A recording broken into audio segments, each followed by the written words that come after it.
master's degree, you do most of your classes in the evening, right? Yes. So you can work during the day and do classes in the evening. Mm-hmm. I think a lot of students don't think about graduate school. So tell me a little bit about why you decided to go for a master's directly out of undergrad, and why should other students think about graduate school if they haven't considered it yet?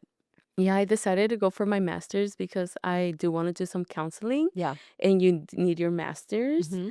For me, that was important. Also, like I mentioned, because of my status, options are limited, but I still knew that I wanted to be in higher ed because no one can take away your education. And for anyone who's thinking about it, I would highly encourage them to attend. And if they're not sure if it's attainable to them, it's like, come here, like try to talk to people, go to the financial aid office, see what they offer. So I would say it's not impossible, but you do have to like put a little bit of work to make sure you're committing to like what you want.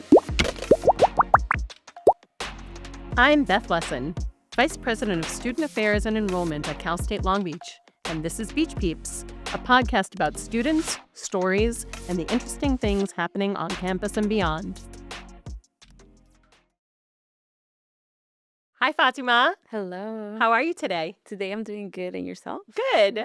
I am here. Let's tell everyone who you are first. This is Fatima Rosas. Yes. And Fatima, where are you from? We'll start there. Where are you from?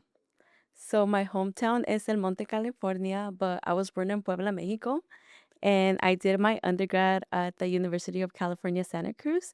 And I'm currently a master's student here at Cal State Long Beach. Is it okay if I ask you how old you were when you left Yeah. Mexico? I was 4 years old, so I was pretty young. So you've been here for most of your life. Yeah, basically raised in El Monte. And right now you are in a graduate program here. Yes. What's your graduate program? It's the Student Development Higher Ed program. I love the program. Would totally recommend for anyone considering it. What is a student? I mean, I know what it is, but I'm assuming that some of the people who tune in are not going to know what a student development and higher ed program is. Yeah, so the program, there's many things you can do with it. There's the counseling component for anyone who's interested in being a counselor at a community college. Mhm. But you could also be a student affairs professional. You could be a program coordinator, a program director. So it entails a lot of stuff, and it kind of, as a student, you get to choose what you want to do, and you get to explore different career paths in higher ed. So it's really for students who want to work in higher education. Yes. Mm-hmm. And you want to work in higher education. I do want to work in higher Why education. do you want to work in higher education? Ooh, that's a good question. I want to work in higher education because I want to advocate for students who have been historically underrepresented in the institutions. I want to help them through the process. I am a first generation student, so I know how difficult it could be Yeah. to understand a lot of like a lot of different things, and I kind of want to do that for students, either through an EOP program or a undocu / like AB 540 center to support students and advocate for students. How did you discover that you had a passion for this work? When did it occur to you that this was a field you could go into and that you really wanted to? Yeah, in my undergrad, I was a mentor for undocumented students, and at that time, And where'd you say you went again? at UC Santa Cruz. UC Santa Cruz. Yes. Okay. So at Santa Cruz, you were a mentor. Yes. And I knew I wanted to help my community. I thought I wanted to be a therapist, but after a minute, I realized that path was not for me. So I You was like, realized so much earlier than I did. I actually became a therapist and then went into higher ed. You didn't waste that time. I thankfully. Well done. Yeah. And then my third year, I was like, I was talking to my director, and she's like, this could be a career. And I was like, that would be amazing. I love what I do. It doesn't feel like a job. I meet with students, I talk to them, I help them. And that's kind of when I realized I wanted to go into I wanted to stay in higher ed Yeah. and continue to help students. Who was this director? Is it her? She? Yes. Give her a shout out. Who was she? Araceli Acevos. Acevos. Yes. At Santa Cruz. At Santa Cruz. And she was the one director. who helped you recognize that this is what you wanted to do with your life. Yeah, she had a series called Undocu Resilience. And my first year, I was a part of it as a student. And then my third year, I was helping guide students through the sessions. Yeah. And that was also very empowering, where I was like, I could give back to the community what I once had. It felt good. Yeah. You were enjoying yourself and it felt good and you were good at it. Yeah. Yeah. I would say so. Yeah. Yeah. Yeah. I Mhm. mean, enough that that Araceli said you should think about doing this with your life. Mhm. So you really figured out what you wanted to do with the rest of your life by having an on-campus job as an undergrad, Yes, it was a and fellowship. Mhm. it was a great fit for you. Mhm. You mentioned that you're a first generation college student. Tell me a little bit about what that I am too, by the way. But tell me a little bit about like what got you interested in going to college. What was that journey like for you? Like how did you find UC Santa Cruz? What Mhm. was going to Santa Cruz? What was it like when you first got there? Like what's that journey been like for you? Yeah, so when I was in high school, because of my status, I felt like my paths were very limited. Mhm. But thankfully, like one of my cousins had gone to college. So I really looked up to her and I was like, she's going to college. She went to UC Davis. And I was like, I could do that. So for me, seeing someone who was in higher ed was very motivational. And then I decided that college was for me. So also like at a very early age, I was like, okay, like I need to do my homework. I need to have a good grade so I could go to college. And that was always my mentality and my mindset. She was a good role model for Yes, you. she was very good. And that was a good motivator for Mhm. you to be successful in earlier grades. Yes. Yeah. So when the time came, I applied to college, but then the pandemic hit and I was a senior. So I'm class of 2020. Oh, no. Yeah. So it was kind of hard to make a I'm sorry decision. you didn't have a prom. No, it's okay. I got over it after so many years. That's good. Yeah. But when it came time to it, it was difficult because I didn't know if like what was gonna happen with the pandemic, how long were we gonna be with the pandemic. So I did consider community college, Mhm. but I also felt like I worked really hard in high school where it was like there's nothing wrong with community college. Yeah. Like I love community college, but I thought like no, I want to do this. So I kind of was like, you know what, I'm gonna commit to UC Santa Cruz. And Yeah. I decided on UC Santa Cruz just because I didn't understand how financial aid worked. So I got different letters, and a lot of them were confusing, and I felt like theirs was pretty straightforward. So I was like, you know what, like this is what I'm Wow. gonna do. Wow. So Well, especially now yeah. that you're studying to go into higher education for a career, reflecting back on how that decision was made for you because you picked the school that you understood the best. Yes. Like the school that made it the easiest for you to understand was the school that you said, that's my school. Mhm. Isn't that remarkable? Yeah. I I feel picked my college because I had a friend who went there. oh wow. I was first generation. I didn't know where to Mhm. go. And one of my really close friends went to SUNY Buffalo. And I was like, that seems good. And so I went Mm. because it's the same idea, though. Like, it's not really when you're first Mhm. generation, you don't necessarily always do a thorough evaluation of the school. It can just be that it feels accessible. Yes, And I in that agree. case, that's the one that felt most accessible to Mhm. you because it's the one that made the most sense. Yeah, I didn't even Isn't know that there was like amazing? resource centers, like you could go talk to the financial aid people. Like Yeah. no one really You were tells you just that. like, I understand this letter, Yeah. and that's where I'm going. The Mhm. same way I was like, I have a friend there, so that's where I'm It's just like going. we could figure it out Yeah, together. Yeah. exactly. Mhm. Isn't that amazing? It's very Because those are interesting. big choices, Mhm. right? But that's really how people think about these things. That's real. Yeah, like one little thing could It's not make that you commit. complicated. Yeah. Yeah. Sometimes it's not that complicated. Mhm. So when you got to UC Santa Cruz, how did it feel for you when you first started school? So it was like an interesting experience. I was part of in high school. I was part of Avid, and so they always told us like, make sure you go to events, make sure you meet with advisors. So that's what I was doing. I was scheduling meetings with the counselors at You did, EOP. right from the very Yeah, beginning. I was like, we're gonna be best friends because I don't know what's going on, Even and you're gonna remotely, help you me. did it. Yeah. Good for you. And I went to tutoring. I struggle with my math class. That's why I'm not a stat major. I totally get So that. I had to like really lock in and like follow the advice that I had gotten in the past to be able to succeed. I feel like, Yeah, but yeah, you really took advantage of a lot of things that a number of students are reluctant to try in the very beginning, especially remote. That took a lot of courage and initiative to do hmm all of those things. Like you really had to kind of seek things out, right? yeah. I feel like because it was remote for me, it was a little bit more helpful. Because of Hmm. the Zoom links, you're not as nervous to go in How person, and I would interesting. just open it up on my computer and the resources were there. So it actually, in a weird way, felt more accessible to you Yes. Mhm. because, if you're shy, it's less intimidating. Yeah. Oh, Mhm. interesting. So how did that translate to when it was in person? Did you live on campus? I did live on campus. Even my first year I was on campus, so I think that was also, like, helpful. Oh, you were even when Yes, it was and fully remote? remote. Mhm. Interesting. What was Yeah. that like living on campus but doing all your classes remotely? I loved it. You did. Yes, Why did you love it? I felt like I had a space for myself. I share a room because I have, like, a younger sister, so I knew if I was back home, we would both struggle, like, we both Mm. have class, like, we need to figure it out, versus being on campus, I was very much like, "This space is for me, I have privacy, I could do, like, my classes when I want, I could, utilize the resources without having to be like, 'Hey, can y'all, like, quiet down a little bit?'" It was Yeah. much more conducive to you getting things done. Mhm. Yeah. And that first year went well then because you used all those resources. Yes. And Yeah. then the second year, I got roommates, because the pandemic was over, quote unquote. Yeah. So I thought that the transition was not hard because I had already been on campus.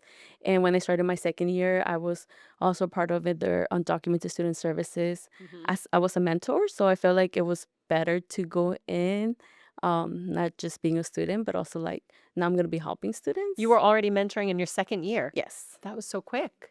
Yeah, because I was really involved my first year. I would Yeah. do their Zoom meetings and stuff. So I think that was helpful for me, getting involved as much as I could.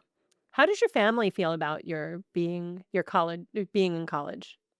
I think my mom is really proud that I am in college. I feel like sometimes it's hard to talk to her about the things that I'm doing, just because also for me they're like new things. I'm like, how do I talk about this? As a first generation Yeah, you have student. to explain. Yeah. Mhm.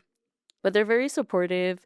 I Good. think my sister is also considering going to college, so I'm happy that she wants to follow my steps and do the same. Is she younger than you? Yes, Yeah. she's a junior in high school right now. Okay. Are Mhm. you the oldest in your family? No, I have two older Okay. brothers. Mhm. But now your younger sister is seeing you the way you saw your cousin, and Mhm. now she's thinking that she might wanna do it too. Yes. That's great. Mhm. Then you decided to come and do a master's program. What made you decide to come to Cal State Long Beach? Ooh, there was a lot of different factors that went into it. I always heard great things about Cal State. In my in high school, I had a teacher who she went to a UC, but then she was like, but when I went to a Cal State, it was way better. Oh, really? Yeah, she's like, I was able to do like hand-on activities and like Mm. practice. And I feel like I could also see it. Like I love the UC systems, but they are theory heavy. Yeah. Versus here, you get to like practice, go into the field, and it's different and both are very valuable, but I think I also wanted that practice, that the Cal States gives the Yeah, a more students. applied Yes. education. Mhm. And so when you came here and you immediately got connected with the Dream Success Center, Mhm. tell me about that. Yeah, the Dream Success Center had a orientation and I went to it. At first I was nervous because I'm like, I don't know if this is for like their undergrad freshmen. But I knew like I wanted to be connected with them. So I still signed up and then I showed up.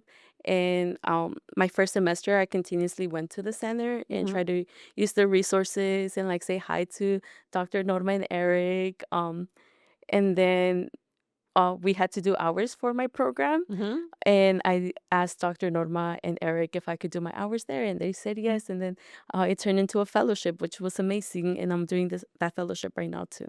And what do you do for what do you do there? What's your fellowship? Yeah, so for my fellowship, I help with the programming part of it. I also help tabling, so I do a lot of the outreach with our other students. And I also started working on a research project to assess our learning goals. So the fellowship kind of like allows me to do many things. It doesn't necessarily have to be like one specific project. What do you love working at the Dream Yes, it Success doesn't Center? even feel like a job. What hmm why? What do you love about working there? I think the community, like you go into the center, everyone's very welcoming.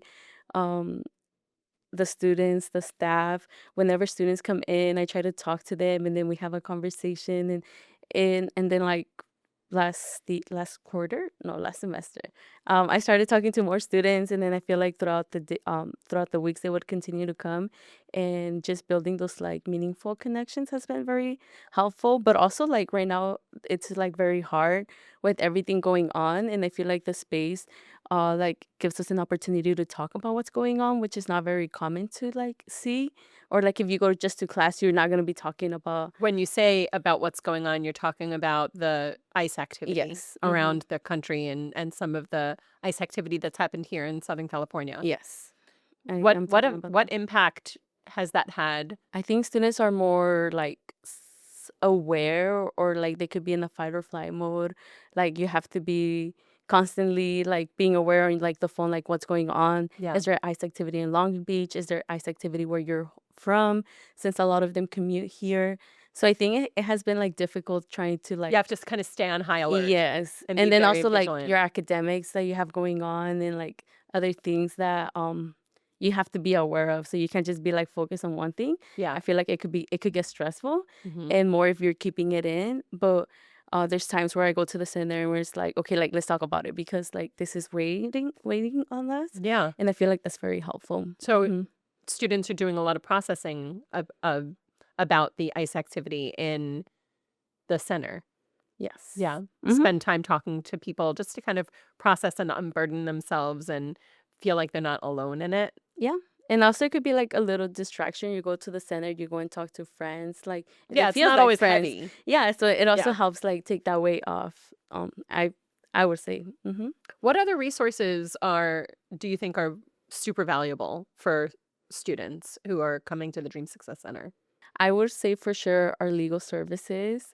Those are free to any students here at the beach. So they don't necessarily. Through Cadison, Mm-hmm. right? That Mhm. carecen resources, and it's not for just undocumented students. It's like impacted by immigration policy. Mm. So those services have been very helpful, like for students that come from mixed status families, Mhm. whose parents might be undocumented, but they're not undocumented. Right. So also like, so that's like a legal way that they could get access for like their parents, because them and their immediate family have access to those services. So it could also be brothers and sisters. And then I feel like also it's very helpful for students who do like FAFSA, but then they don't know like if they should be putting in their parents' information. Mm. So they could come to our center and talk to our program coordinator, and he helps them with that. Are there some career paths that are a little bit less difficult to break into than others? Like, what do you tell students who are undocumented about future career planning? Yeah, so a lot of students, when they think about the future, I think that's something that is always pushed is independent contracting, Yeah. like being a owner of your business, Mhm. which I think that's a good way to like let students know that they could do something with their career. Mhm. But I've also heard from a lot of students where they're like, I don't want to be this, like I don't want a business. Like you have to be committed to be a business, and sometimes you just kind of want to like put into practice what you're learning, and it could be difficult doing both, like trying to create a business and then also like using like your degree. Yeah. So I don't think there's necessarily like an easy like major that you could just like work. Yeah. Sometimes I think having work authorization is just very challenging, not having it. Yeah. And also for like students who do have it, like with the current administration, they're getting rid of some of the programs are getting rid of like that work permit, or some are Yeah. like in limbo, like what's gonna happen with other programs. So I think right now it's just very challenging to even plan in the future, even for those who do have Yeah. work authorization. You've been here for how long now on this campus? I'm going into my second year, so my spring quarter of my second year. Okay, so 2 years, what do I'd you say. love about this campus Um, and this school? I love, I love the Dream Success Center. Yeah, sure. Yes, it's That's just. fair. I should have said you're not allowed to say that. Yeah. Besides the Dream Success Center, Hmm. what's the best part outside of Success Center? What's the best part of being a student at Cal State Long Beach? I would say the community. Mm. Everyone's very welcoming. Um, I think I love my program a lot. Yeah. I love my cohort. It's like 25 of us, so we get to have a class together. And you All really of our bonded. classes, yes. You feel like you Hmm. have made really close friends. Do you think that you'll keep in Yes. touch with these people? Oh, Like, definitely, I yeah, will. for Hmm. sure. For So sure. your cohort and your program is what you really love about this Yes. campus. Mhm. Who is your favorite professor so far? Ooh, that's a good question. Now is a chance to give someone a shout out. I would say Dr. Logs. Okay. Yeah, she's also the department chair of the Yeah, College of she's gonna Ed. love hearing that. But I would say she's my favorite professor. She's very Nice. real, and I just love her classes. They're very engaging. Oh, that's Hmm. nice. So yay, Dr. Locks. Yes, we love her. um, so how is the commute for you? That commute is not that bad because I intentionally set my hours on my like dream success hours at 11, so I have to leave my house like at 10 Mhm. and there's no traffic. Okay, But that's if I great. have to be here early, then oh, that commute is not good. Then it's bad. So if Yeah. you stagger your hours, it's okay. I kind of have to be smart. Like, what time am I going to be driving? I try not to be on the road at 8 a.m. or at 5 p.m. I avoid. And for a master's degree, you do most of your classes in the evening, right? Yes. So you can work during the day and do classes in the evening. Hmm. I think a lot of students don't think about graduate school. So tell me a little bit about why you decided to go for a master's instead directly out of undergrad, and why should other students think about graduate school if they haven't considered it yet? Yeah, I decided to go for my master's because I do want to do some counseling, Yeah. and you need your master's. Hmm. For me, that was important. Also, like I mentioned, because of my status, the options are limited, but I still knew that I wanted to be in higher ed because no one can take away your education. Right. Um, yeah, so I think for me, I really value education, and for anyone who's thinking about it, I would highly encourage them to attend. And if they're not sure if it's like attainable to them, it's like come here, like try to talk to people, go to the financial aid office, see what they offer. So I would say it's not impossible, but you do have to like put a little bit of work to make sure you're committing to like what you want. Yeah, but it's a viable option. So Yes. especially if you're not sure, if you're not 100% sure exactly what kind of job you would want to do after school, or if you have some limited options, continuing your education is a really smart choice, Mm-hmm. right? Like Yes. it's a great opportunity. You've really done a fantastic job of finding different pockets of community on campus and really making very strong, meaningful connections with different folks. It's obvious that you lead with heart and connect with people in really genuine, heartfelt ways. So it's been delightful talking with you about all of the your about your journey and about all of the work that you're doing on our campus with other students. Thank you for joining me today. Thank you for inviting me. My pleasure.